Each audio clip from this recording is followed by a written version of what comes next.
Exercise 9-6, Solving Rational Equations. This is part 1, so we're going to look at examples 1 and 2. Let's go ahead and get started.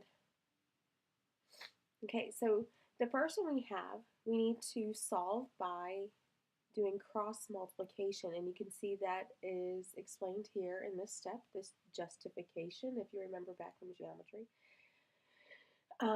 One word of suggestion, one word of advice, I should say, I would use parentheses around your expressions in either the numerators or denominators to help eliminate or prevent any forgetting of needing to distribute. All right, so let's go ahead and get started with the one for your notes. Here we go. Whoops. Okay, so we have solved 1 over x minus 3 equals 6x over x squared minus 9. So the first thing that I want to do is, again, put parentheses around my expressions. This, again, helps me mentally, visually see that and remember that I need to treat that as an expression and not just multiply the first terms together. Okay, so now we need to cross multiply. So that's going to give us 1 times x squared minus 9. That's not going to change anything, so I'm going to go ahead and write x squared minus 9. This equals 6x times the expression x minus 3. Now we're going to distribute this 6x to both terms in the parentheses, and we have x squared minus 9 equals 18x. Yeah, that's not 18x. You can obviously see I did 2 steps at once there. This is going to be 6x squared minus 18x. There we go. All right, now let's go ahead and subtract x squared from both sides because we want to get everything to one side. Negative 9 equals 5x squared minus 18x. So now I'm going to add 9 to both sides so that this will end up having a trinomial on the right and a 0 on the left.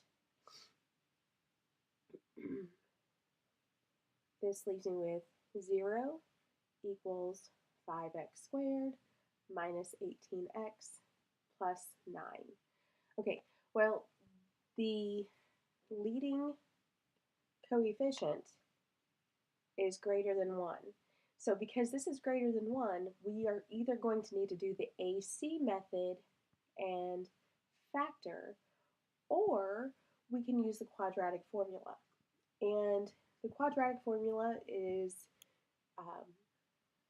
just once you've done it, it's routine enough that you can do it relatively quickly, and I would recommend doing it in this case, especially since we're solving. We're not needing to just factor, we have to solve.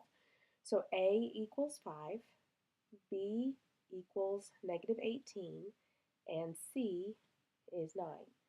The quadratic formula, if you remember, is negative b plus or minus the square root b squared minus 4ac all over 2a. Okay, so now substituting in our values for the variables, we have opposite of negative 18, so it's going to give us 18 plus or minus b squared, so 18 squared, minus 4 times 5 times negative 9, not negative 9, sorry, positive 9, all over 2 times a, which is 5. Now up here, you notice I did not put the negative, and that's because when you square something, it becomes positive. So I've seen students have more problems with squaring a negative number and coming up with a negative number instead of just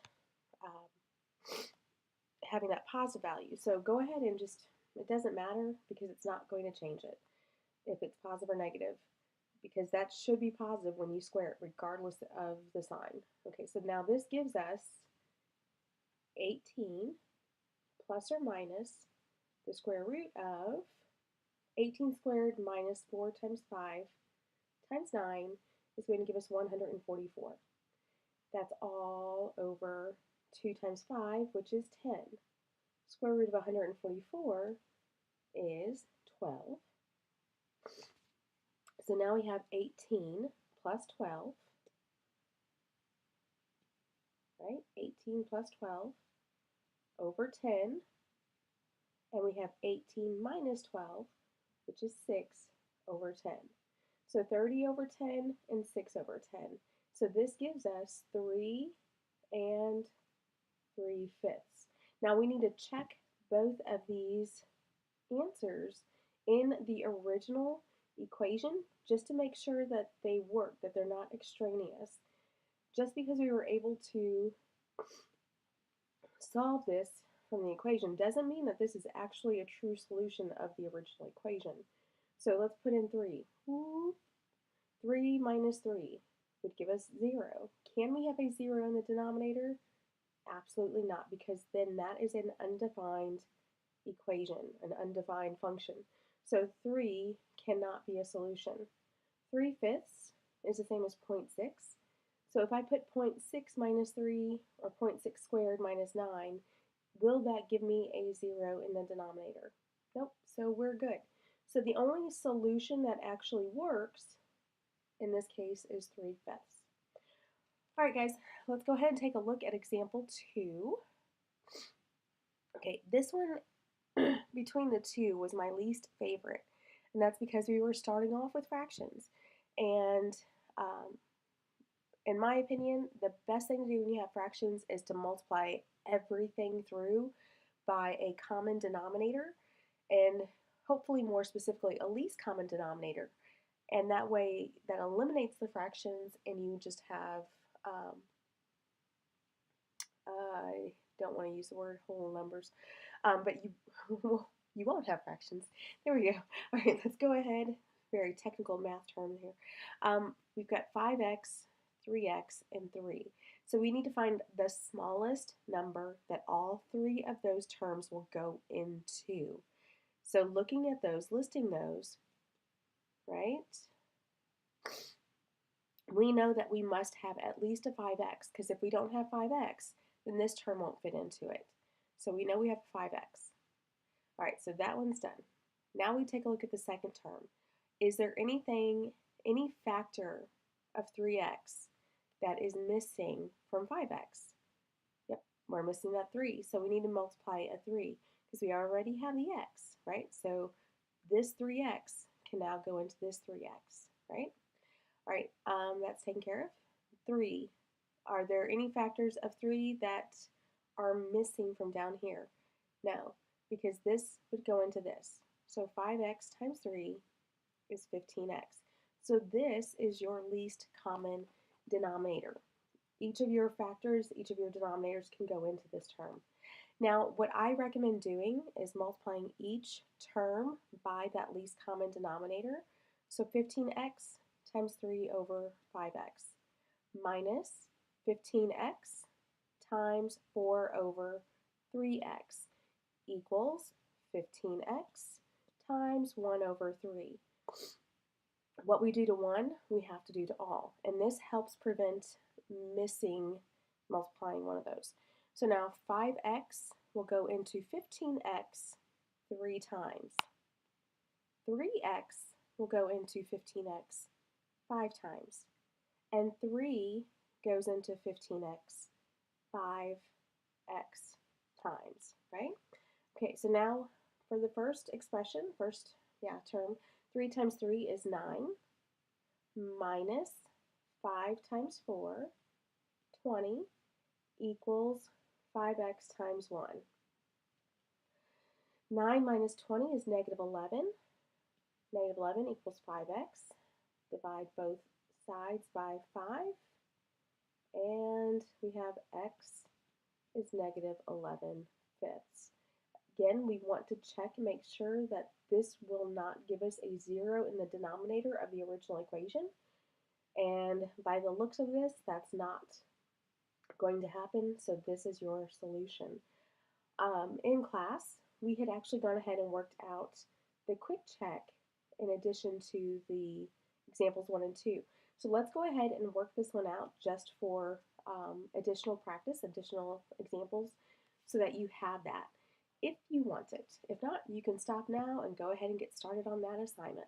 Okay, so now we have x in the denominator and we have x plus 1. Now remember, this is an expression. X plus 1 is not the same as x. You cannot just have x plus 1. X can't go into that. So therefore, we have x times x plus 1 as your least common denominator. We're going to multiply that to each term. So x times x plus 1 times 4 over x minus x times x plus 1 times 3 over x plus 1 equals x times x plus 1 times 1. So the x's will cancel out, and you have 4 times x plus 1 minus the x plus 1's cancel out, 3 times x equals x times x plus 1. Now we want to distribute the number in front of the parentheses. So that gives you 4x plus 4 minus 3x equals x times x is x squared, x times 1 is x. Okay, now on the left side we have two like terms, 4x minus 3x, which is just an x.